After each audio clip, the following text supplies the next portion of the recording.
reigns over all things and the universe. Almighty God, Christ of the last days. This is the Holy Spirit's testimony, proof undeniable. He's working to bear testimony everywhere. So no one will have any doubt, the triumphant King, Almighty God has prevailed over the world. He has been victorious over sin and accomplished His redemption. The whole earth shall rejoice, it praises the triumphant King, Almighty God, forever and ever. Worthy are you of honor and praise.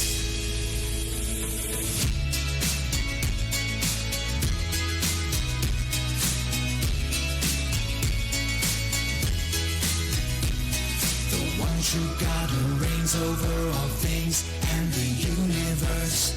Almighty God, Christ of the last days. This is the Holy Spirit's testimony, proof undeniable. He saves us who are corrupted by Satan. He makes us complete to do His will. He reigns over the earth and recaptures this land and chases Satan into the bottomless pit. The whole earth shall rejoice, it praises the triumphant King, Almighty God, forever and ever. Worthy are you of honor and praise. He is judging the world. No one can escape from His hands. He is reigning as King. The whole earth shall rejoice, it praises the triumphant King, Almighty God, forever and ever. Worthy are you of honor and praise. Authority and glory be to you, the great King of the universe.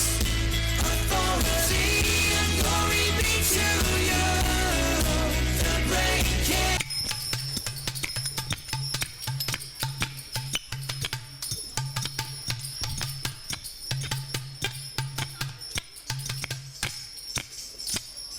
சந்தனத்தோம் என்று சொல்லியே வில்லை நெல் பாட அம்மா வில்லை நெல் பாட வந்தருள்வாய் கலை மகளே. சந்தனத்தோம் என்று சொல்லியே வில்லை நெல் பாட அம்மா வில்லை நெல் பாட வந்தருள்வாய் கலை மகளே. தந்தனம்லாம் போதும். நம்ம விருந்தாளியா வந்திருக்கவங்களுக்கு நம்ம ஊர் வழக்கத்துல வணக்கத்தை போடுவோம். ஏ வந்தானம்மையா வந்தானோ வந்த சனமெல்லாம் குந்தானோ, வந்தானம்மையா வந்தானோ வந்த சனமெல்லாம் குந்தானோ. அனைவருக்கும் வணக்கம். வணக்கம். இங்க வந்திருக்க எல்லாருக்கும் ஆசிரியருக்கும் மாணவருக்கும் வந்திருக்க விருந்தாளிக்கும் வணக்கம். வணக்கம். சரி, வணக்கம் அச்சாச்சி. நம்ம எதை பத்தி பேச வந்திருக்கோம்? எதை பத்தி பேச வந்திருக்கோம் சொல்லுங்களேன். ஒரு பெண்ணானவா ஒரு பெண்ணானவா பிறந்து வளர்ந்து இந்த உலகத்துல என்னென்ன துன்பங்களையும் இன்பங்களையும் அனுபவிக்காளோ அத பத்தி பார்க்க போறோம். சரி, பெண்ணா பிறந்தா மூணு விஷயம் தெரியணும். என்னது? முதல்ல சாப்பிட தெரியணும், நல்லா தூங்க தெரியணும், கதை பேச தெரியணும், வீட்டுக்கு 40 கதை பேச தெரியணும். சரிதான். இந்த காலத்துல உள்ளத கேட்கலாமா? அப்போ அந்த காலத்துல என்ன பண்ணணும்? பெண்ணா பிறந்தவா எப்படி இருப்பா தெரியுமா? எப்படி இருப்பா பெண்ணா இருப்பா. பெண்ணா அப்ப நாங்க என்ன பையனாவா இருக்கோம்? அதான் தெரியல. பெண்ணா பிறந்தவா 3 விஷயம் தெரிஞ்சிருக்கணும். என்னது? என்ன விஷயம்? என்ன விஷயம்? முதல்ல நல்ல அழகான குழவை. எப்படி என்ன குழவைனா என்னது? ஊழ விட சொல்லல. ஓவா ஓ ராமா அப்படிங்க கூடாது. ஊழ விட கூடாது. அப்போ எப்படி குழவை விடணும்? எப்படி விடணும்? குழவையான குழவை எப்படி இருக்கணும்? எப்படி இருக்கணும்? இருக்கணும். அப்படி இருக்கணும். இது குழவையான குழவை எப்படி இருக்கணும்? எப்படி இருக்கணும்? அப்படி இருக்கணும். சரி, ரெண்டாவது விஷயம். ரெண்டாவது என்ன விஷயம்? நல்ல வாசலை தொளிச்சு கோலம் போட்டு சரி, அக்கான்களே தெரியும் ஒரு விஷயம். வாசு தொளிப்பும் கிடையாது, தூப்பும் கிடையாது, கோலமும் கிடையாது. இந்த காலத்துல யார் என்ன பண்ற? சரிதான். காலையில எந்திரிச்சு என்ன பண்ண? இதனால 10 மணிக்கு தான் விடியவே செய்யுது. சரிம்மா சரி. மூணாவது விஷயம். என்னது? என்ன விஷயம்? என்ன விஷயம்? சரியான விஷயம். என்னது? யாரும் கேட்காம வந்த விஷயம் இல்ல. எல்லாரும் நல்ல கேட்ட விஷயம் தான். சொல்லுங்க. என்ன விஷயம்? என்ன விஷயம்? பொண்ணா பிறந்தவா நல்ல 10 மாசம் சுமந்து பெத்த பிள்ளைக்கு குழவை பாட்டு போட்டு தாலாட்டு பாட தெரியணும். யூடியூப்ல போட்டா தானா வர போகுது. எப்படி? ஒரு டெமோ காட்டிடுவோம். 1 2 ஆராரிராரோ ராரோ ராரோ ஆராரிராரோ ஆராரிராரோ ராரோ ராரோ ஆராரிராரோ. எம்மா என்னம்மா? ஒரே படத்து பாட்டெல்லாம் பாடின மாதிரி இருக்கு. இதுவும் தாலாட்டு தானே? சரிதான், தாலாட்டு உங்க இதுல இப்படிதான் இருக்கும். இந்த காலத்து பிள்ளைகள் இந்த பாட்டு கேட்டாதான் தூங்கவே செய்யுது. நீங்க பாடுத பாட்ட பாடுற மாதிரி பாடணும். பூரா கஷ்டப்பட்ட வயசுலதான் பாட வேண்டியதா இருக்கு. சரி, பாடான பாட்டு எப்படி இருக்கணும்னா எப்படி இருக்கணும்? கண்ணே கலைமானே கண்ணிமயிலது கண்ணே உனைதானே. தூங்குத பிள்ளைக்கு தூங்குத மாதிரி பாட்டு போட்டா தூங்கும். ஆமா. நம்ம குத்து பாட்டு போட்டா எப்படி தூங்கும்? அதுவும் சரி. சரி, இப்படிப்பட்ட ஒரு கலாச்சாரத்துல பிறந்தவ தான் நம்ம பௌர்ணமி. பௌர்ணமி அப்படி ஒரு பௌர்ணமி. எப்படி பௌர்ணமி? அப்படி ஒரு பௌர்ணமி. அதாவது எப்படி ஒரு பிள்ளை? அப்படி ஒரு பிள்ளை. எப்படி? அழகான பிள்ளை. அதான் சரி. எப்படிப்பட்ட அழகான பிள்ளை? எப்படிப்பட்ட அழகன்? பத்துருமா? பாத்ரூம்.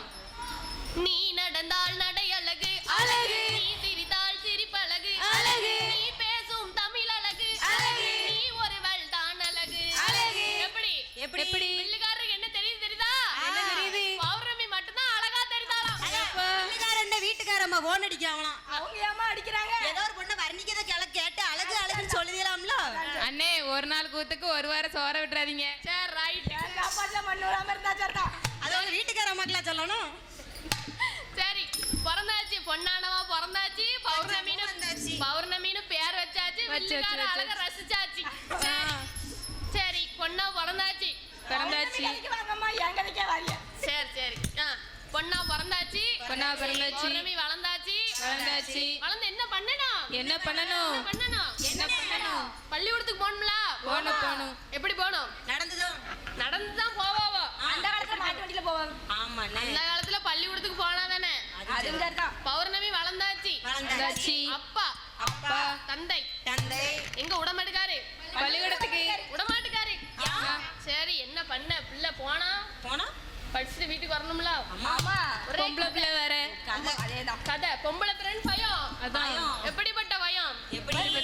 அந்த பயத்தெல்லாம் வெளியே தடிச்சு வெளியே வந்து பௌர்ணமி எப்படி போறானா? எப்படி போறா? அச்சம் என்பது மடமையடா, அஞ்சாமை திராவிடர் உடமையடா. அச்சம் என்பது மடமையடா, அஞ்சாமை திராவிடர் உடமையடா. ஸ்கூல் போயாச்சு. பள்ளிக்கூடம் போய் முடிச்சாச்சு. அதுக்கப்புறம் என்ன பண்ணணும்? கஷ்டம்தான். என்ன கஷ்டம்? என்ன கஷ்டம்? இப்ப படிப்பு முடிச்சோன்னு என்ன கஷ்டம் வரும்? கல்யாணம் தான். ஆமா, கல்யாணம் பண்ணி இப்பவே படிச்சா. ஆமா, அதான் சரி. பிள்ளை ஸ்கூலுக்கு போக கூடாதுன்னு சொல்லி போயிருக்கா. ஆமா. போனாலும் விடலாமா? விடாதே. கூடாது. என்ன பண்ண? கால் கட்டு போடணும். அதான் சரி. போட்டாச்சா? போட்டாச்சு. மாப்பிள்ளை அப்படி ஒரு மாப்பிள்ளை. எப்படி ஒரு மாப்பிள்ளை? எங்க இருந்து வந்திருக்காரு தெரியுமா? எங்க இருந்து வந்தாரு? வானா மதுரையில இருந்து வந்திருக்காரு. மதுரையா? மாட்டு வண்டிலையா குதிரை வண்டிலையா? கொக்குல. கொக்குல வந்திருக்காரா? வரட்டும்.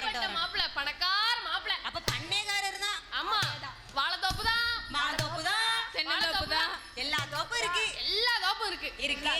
அப்படிப்பட்ட மாப்பிள்ளையா பண்ணையாரையா அம்மா அழகான பௌர்ணமிய பார்க்க வந்திருக்காரு. வந்துட்டாரு. நம்ம வில்லுக்காரே ரசிச்சு வராரு. ஆமா. அம்மா பிறகு அவருக்கு பிடிக்காரா? ரைட் தான் ரைட் நம்ம தான் கொஞ்ச நேரம் சும்மா இருங்க. குடிச்சிட்டு சரியா? ஆனா நம்ம பௌர்ணமிக்கு மாப்பிள்ளைய பிடிக்கல. கல்யாணம் வேண்டாம். எப்படி சொல்லுதா? வேண்டாம் வேண்டாம் எனக்கு கல்யாணம் வேண்டாம். வேண்டாம் வேண்டாம் எனக்கு கல்யாணம் வேண்டாம். வேண்டான்னு சொல்லியாச்சு. மானாமதுரை மாப்பிள்ளை விடுவாரா? பண்ணையாரர் வேற இல்ல எப்படி விடுவாரு? நீ பேசும் தமிழ் தான் அழகா. விடுவாரா? கல்யாணம் முடிச்சாச்சு. முடிச்ச கல்யாணத்தோட கூட்டு போயாச்சு மதுரைக்கு. பேயாச்சு பாஞ்சாச்சு அங்க. அதான் சரி. கண்ணகி ஆண்ட மதுரைய இப்ப பௌர்ணமி ஆள போயாச்சு. பேயாச்சு. கல்யாணம் முடிச்சிட்டேன். ஆமா. கேட்கவே வருத்தம்பா. கேட்கவே வருத்தமா? ஆமா மானாமதுரை மாப்பிள்ளை நவுட்டிட்டு போயிட்டாருன்னு. அதான் என்ன பண்ணுவாரு? விடுவாரா அவரு? பௌர்ணமி அழகுல பிள்ளுகாரரே மயங்கிட்டாரு. பண்ணையாரர் மயங்க மாட்டாரா? போயாச்சு. எங்க போயாச்சு? வீட்டுக்காரமா திரும்ப போன் அடிச்சு மதுரைக்கு போயாச்சு. போய் படிக்கணும். ஆமா கல்லூரி படிக்கணும். ஆமா படிக்கணும். எப்படி படிக்கணும்? அட நம்ம மாமியார் விட்டுருவாங்களா? ஐயா போவாதையா விடாதையாப்பா கல்லூரிக்கு. சரி. அப்போட கையை மீறி போயிருவா. கையை மீறியா? ஆமா சரி. அவன் என்னால துணி தான் வைக்க முடியாது. பாத்திரத்தையும் கழுவ முடியாது. குழந்தைய நீ தான் பாத்துக்கணும். சரிதான். வீட்டு வேலையை யாரு பார்க்காத? அந்த முட்டு வேலையோட எப்படி வாசம் தெளிச்சு கோலம் போட்டு சமைச்சு நான் எப்படி பண்ணுவேன்? இது வரைக்கும் செஞ்ச ஆளுக்கு மாமியாருக்கு. யார் மாமியாருக்கு? பௌர்ணமி மாமியாருக்கு முடிய மாட்டேக்கு. மேல வலிக்கும், குறுக்கு வலிக்கும், எல்லா வலியும் வந்துட்டு அதான் மருமக வந்துட்டால அப்புறம் எதுக்கு மாமியாருக்கு வேலை? பௌர்ணமியை பார்த்தோன்னே கூட கொஞ்சம் வந்துட்டான். ஆமா கதை. சரி போயாச்சு. பௌர்ணமி எம்மா பௌர்ணமி என்ன ஆசையா கூப்பிடுதாரு. யாரு? மானாமதுரை மாப்பிள்ளை. பௌர்ணமி ஐயா கேளுத்தா கண்மணியே சொல்லுங்க ஐயா. நீ போ. எங்க போனோம்? படிக்க போ. ரொம்ப சந்தோஷம். நான் பாத்துக்கிட்டு தான் பிள்ளைய. சரி சொல்லிட்டாரா? மாதிரி ஒருத்தர் கடத்திருக்குன்னா குடுத்து வச்சிருக்கணும். ஆமா சரி வேலையை எடுப்பா. என்ன வேலை பார்க்கணும்? வீட்டு வேலையை பார்க்கப்பா. மாமியார் பார்க்க முடியேன்ட்டாவ. வீட்டு வேலையை வேற யாரு பார்க்கா? மானாமதுரை மாப்பிள்ளை பாக்கேன்னு சொன்னதுக்கு அப்புறம் என்ன? பிள்ளைய தானே பார்க்கணும். அம்மா. வேலையை சேர்த்து பார்க்கறோ? பார்த்துடுவாரு. பார்க்கட்டும் ஆமா பார்த்தாச்சு. வேலையெல்லாம் பார்த்தாச்சு. கல்லூரியில கொண்டு சேர்த்தாச்சு. படிப்புனா படிப்பு. அப்படி ஒரு படிப்பு. என்ன படிப்பு? எப்படி ஒரு படிப்பு? எப்படி? அப்படி. அதான் எப்படி? படிப்பு. என்ன சொல்லுமா? படிக்க விடாத மாமியார அடக்க வேண்டிய படிப்பு. என்ன படிப்பு? சொல்லு. சட்ட படிப்பு. ஓஹோ அப்படி ஒரு படிப்பு. அப்படி ஒரு படிப்பா? ஆமா படிப்புனா அப்படி. இதுக்கு முன்னாடி யார் படிச்சா? யார் படிச்சா? யாரு? தெரியாதா? அம்பேத்கர் படிச்சாரு. அம்பேத்கர் படிச்ச படிப்பா? ஆமா. பெரிய படிப்பு தான். அப்படி ஒரு படிப்பு. அவரே மாதிரி ஆவணும்னு கனவோட பயாச்சு. போய் என்ன பண்ணியாச்சு? இல்ல போனானே மறைச்சாச்சு வழிய. ஏம்மா குழந்தெல்லாம் இருக்கு. ஆமா. எதுக்கு வந்த படிக்க? இது நல்லா இருக்கு. என் வீட்டுக்காரர் பாத்துக்கிட்டே என்னாரு அதனால தான் படிக்க வந்தேன். அவருக்கே கஷ்டம் இல்லையா? உனக்கு என்ன கஷ்டம்? அதானே. கேட்டாச்சு உட்கார்ந்து அழுதாச்சு 1 மணி நேரம். ஐயா ஓ ராமா அப்படின்னு. என்ன செய்ய? மானாமதுரை மாப்பிள்ளை வேலை இவ்வளவு பெரிய வேணை. சரி இப்ப படிச்சு முடிக்கல எப்படி? படிச்சு முடிச்சாச்சு. லேஸ் மாசத்துல விடுவோமா? அதானே. பண்ணையாரர் மாப்பிள்ளை படிக்க வைக்காம சும்மாவா? கொக்குல இருந்து கொண்டு போயிருக்காரு. கொக்கு தான் இருக்கா இல்லையான்னு தெரியலையா? சரி படிச்சு முடிச்சாச்சு. படிச்சு வெளிய வாரா. படிக்கிறாளே பௌர்ணமி படிக்கிறாளே. பௌர்ணமி படிக்கிறாளே. சட்ட படிப்பு படிச்சு முடிக்கிறாளே. படிச்சு முடிச்சாச்சு. சரி முடிச்சாச்சு. படிச்சு முடிச்சாச்சு. மாமியா எம்மா பௌர்ணமி என்னம்மா? நீதாம்மா என் வீட்டுக்கு வந்த மகாலட்சுமி. இந்த வாய்தானே நேத்து போவாத கைய மீறி பேருவான்னு சொன்னது. கைய மீறி போயிட்டு வெளில வந்தாச்சு. இப்போ ஒரே கௌரவம் தான். பாசம் தான். மருமவ மேல அவ்வளோ ஒரு ஈர்ப்பு இருக்கணும்ல. வழக்கர் நீரு. அம்மா ஒரு கேஸ்ல உள்ள போயிட்டாருன்னா மாமியாரு கொஞ்ச நெஞ்ச பாசம் கிடையாது மாமியா மேல. சரி. மாமியாளுக்கும் மருமகளும் அப்படி ஒரு காம்பினேஷன். சரி படிச்சு முடிச்சு வெளில வந்தாச்சு. இப்படி ஒரு பௌர்ணமி தான். உங்கள ஒரு ஆள்னி இருப்பான். அந்த பௌர்ணமிய அவங்க அப்பா அம்மா ஆசிரியர்கள் ஆசிரியர்கள் கூட படிக்கிற நண்பர்கள் நண்பர்கள் எல்லாரும் சேர்ந்து ஒத்துமையா ஒத்துழைச்சி ஒரு போல கொண்டு போங்க எங்க கொண்டு போனோம் எங்க கஷ்டப்பட்டு பாடுது அங்க பெரியமா தூங்குது பெரியமா என்னம்மா எங்க தூங்குதேலு எழுப்புங்க கதையை கேளும் பௌர்ணமி எவ்வளவு கஷ்டப்பட்டு படிக்க போறா அங்க தூங்கி ஆகுது இப்படி தூணா கேக்குமா கதை கேளுங்க ஆனா தூணால எழுப்பி கதையை கேளு சொல்லுவோம் நல்லா சொல்லுவோம் ஏன் முழிச்சிட்டு இருக்க ஆளு கதையை கேட்டா சொல்ல மாட்டாவளோ முழிச்சிட்டே இருந்து தூங்கிடுவாங்க நாங்க முழிச்சுக்கிட்டே கனவு காணுவோம் முழிச்சுக்கிட்டே தான் கனவு காணுங்கறியா அப்துல் கலாம் என்ன சொல்லிருக்காவ கனவு காண சொல்லிருக்காவல்ல கனவுதான் நாங்க உங்களை பாத்துக்கிட்டே கனவு காணுவோம் ஓ சரிதான் சரி கனவு கண்டாச்சு வெளிய வந்தாச்சு கேளுங்க கடைசி பாயிண்ட் வெளிய வந்தாச்சு இல்ல படிச்சாச்சு வெளிய வந்தாச்சு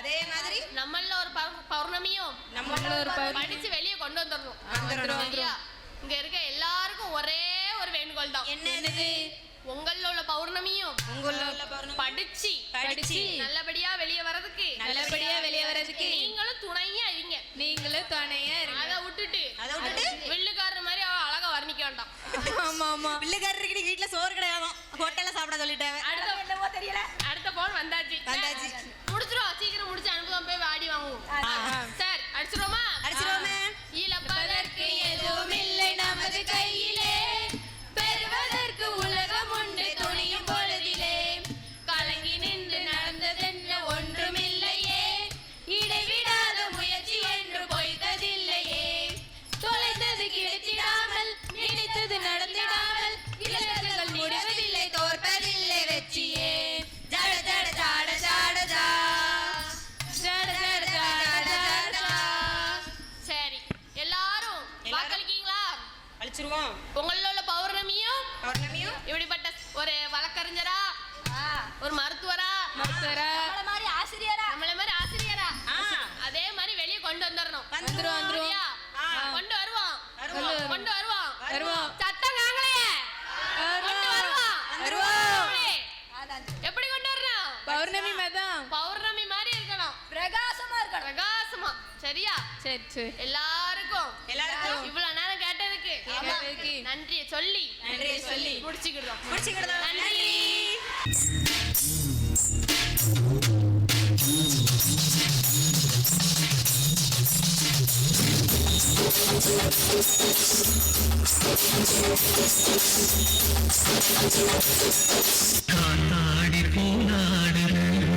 மாஸ்டர் லைட்டா காத்தடிக்கிற மாதிரி இருக்குது மரமெல்லாம் அப்படிக்கா அசைது பூவெல்லாம் அதுவாவே உதிர்ந்துடா அப்படின்னா ஹீரோயின் வரப்போறான்னு அர்த்தம்டா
எவ்வளவு கூட்டம் இன்னைக்கு கலெக்ஷன் எகிரிரும் நல்ல புள்ள ஐயா சொல்ல வேலை இல்ல அந்த பாப்பு அதை சொல்லுங்க கொஞ்சம் தமிழ்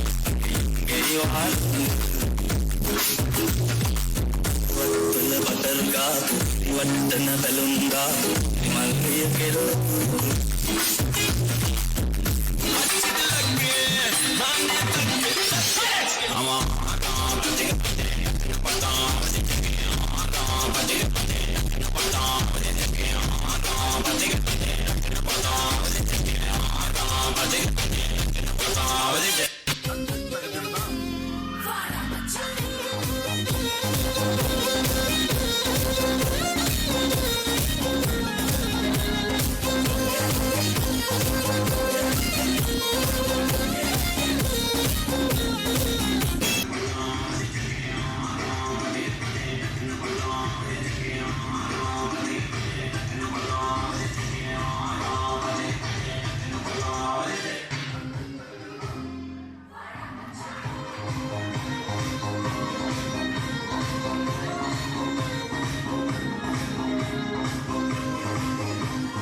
வாழ்வை மெழுகாய் உருக்கி தமிழகத்திற்கு ஒளித்தந்த மருத்துவ தேவதை ஐடா சோஃபியா ஸ்கட்டர் 1870ஆம் ஆண்டு ராணிப்பேட்டை பகுதியில் ஒரு மருத்துவ குடும்பத்தில் பிறந்தார். அவரது தாத்தாவும் தந்தை ஜான் ஸ்கட்டரும் இந்தியாவில் மருத்துவ சேவை செய்தவர்கள். ஆனால் சிறு வயதிலிருந்தே அந்த வாழ்க்கை அவருக்கு பிடிக்கவில்லை. அவர் அமெரிக்காவில் அமைதியாகவும் சொகுசாகவும் வாழவே விரும்பினார். மருத்துவ சேவையை தனது வாழ்க்கையாக ஏற்க வேண்டும் என்ற எண்ணமே அவருக்கு இல்லை. 1890ஆம் ஆண்டு தனது தாயாரை கவனிக்க இந்தியா வந்திருந்த போது ஓர் இரவு அவரது வாழ்க்கையை முழுமையாக மாற்றியது. அந்த இரவு 3 வேற்று மதத்தைச் சேர்ந்த ஆண்கள் தங்களது பிரசவ வலியால் தவிக்கும் மனைவிகளை காப்பாற்றுமாறு வேண்டினர். அவர்களின் வேண்டுகோள் ஒரே மாதிரி இருந்தாலும் ஒரு விஷயத்தில் அவர்கள் உறுதியானவர்கள். ஆண் மருத்துவரை அவர்கள் அனுமதிக்கவில்லை. மருத்துவ அறிவு இல்லாத ஐடாவால் அப்பெண்களுக்கு உதவ முடியாமல் போனது. மறுநாள் காலை அந்த 3 பெண்களும் உயிரிழந்த செய்தி அவரை அதிர்ச்சியடைய செய்தது. அந்த ஓர் இரவு அவரது வாழ்க்கையின் திருப்பு முனையாக மாறியது. இந்திய பெண்களுக்கு பெண் மருத்துவர் அவசியம் என்ற உண்மையை உணர்ந்த அவர் தனது வாழ்க்கையை மாற்றிக்கொள்ள முடிவு செய்தார். அதன் பிறகு அவர் அமெரிக்கா சென்று கார்னல் பல்கலைக்கழகத்தின் வேல் மருத்துவக் கல்லூரியில் படித்து 1899ஆம் ஆண்டு மருத்துவ பட்டம் பெற்றார். அப்போது பெண்கள் மருத்துவம் படிப்பது மிகவும் அரிதான ஒன்று. இருந்தாலும் அவர் தைரியமாகவும் மன உறுதியுடனும் படித்து மருத்துவரானார். மாணவியாக இருந்தபோது கூட அவர் சுறுசுறுப்பும் தைரியமும் கொண்டவராக இருந்தார். கார்னல் மருத்துவக் கல்லூரியில் சேர வேண்டும் என்ற எண்ணத்தில் பிலடெல்பியாவிலிருந்து நியூயார்க் வரை சுமார் 90 மைல்கள் சைக்கிளில் பயணம் செய்தார். இது அவரது உறுதியையும் துணிச்சலையும் காட்டுகிறது. 1900ஆம் ஆண்டு இந்தியா திரும்பிய அவர் வேலூர் பகுதியில் தனது தந்தையின் வீட்டிலேயே ஒரு சிறிய அறையில் சிகிச்சையை தொடங்கினார். ஆரம்பத்தில் வசதிகளே இல்லாத சூழலில் சேவை செய்தார். 1902ஆம் ஆண்டு 40 படுக்கைகளுடன் மேரி டேஃபர் ஷெல் நினைவு மருத்துவமனையை தொடங்கினார். கிராமப்புற மக்களுக்கு சிகிச்சை அளிக்க அவர் மாட்டு வண்டியில் மருந்துகளை எடுத்துக்கொண்டு கிராமமாக சென்றார். மரங்களின் கீழே கூட அறுவை சிகிச்சைகளை செய்துள்ளார். இரவு நேரம், மழை, இருள் எதுவும் அவரை தடுக்கவில்லை. அவர் சிகிச்சை அளிப்பதோடு மட்டும் நிற்காமல் பெண்கள் மருத்துவர்களாக உருவாக வேண்டும் என்ற உயர்ந்த நோக்குடன் மருத்துவ கல்வி 1928ஆம் ஆண்டில் மகாத்மா காந்தி பெங்களூருக்கு வந்து அவரது சேவையை பாராட்டினார். தன் வாழ்வில் இறுதி வரை திருமணம் செய்து கொள்ளாமல் இந்திய மக்களின் சேவைக்காக ஐடா தன்னை அர்ப்பணித்தார். மக்கள் அவரை அன்போடு ஆண்ட் ஐடா என்று அழைத்தனர். அவர் மருத்துவர் மட்டுமல்ல, ஒரு அன்பான தாயை மக்களை பார்த்துக்கொண்டவர். தனது தனிப்பட்ட வாழ்க்கையை தியாகம் செய்து முழுமையாக மனித சேவைக்காக இந்தியாவின் சிறந்த மருத்துவமனைகளில் ஒன்றாக திகழ்கிறது. இந்தியாவில் முதலாக சிறுநீரக மாற்று அறுவை சிகிச்சை இங்கு வெற்றிகரமாக செய்யப்பட்டது, அறிமுகப்படுத்தப்பட்டது. யாரும் பணமில்லை என்பதற்காக சிகிச்சையின்றி திரும்பக்கூடாது என்பதே ஐடா ஸ்கட்டரின் கொள்கை.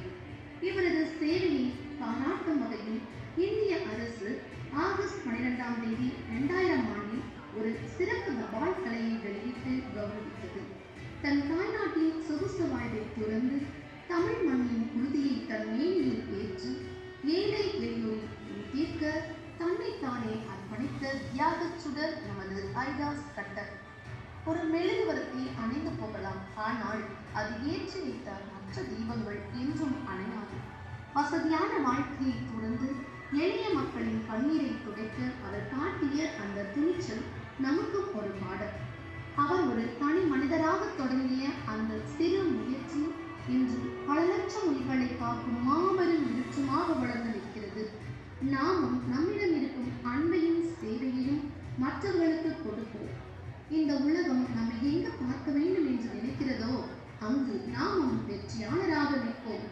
மாற்றத்தை விரும்புவதை விட அந்த மாற்றமாகவே நாம் மாறும்.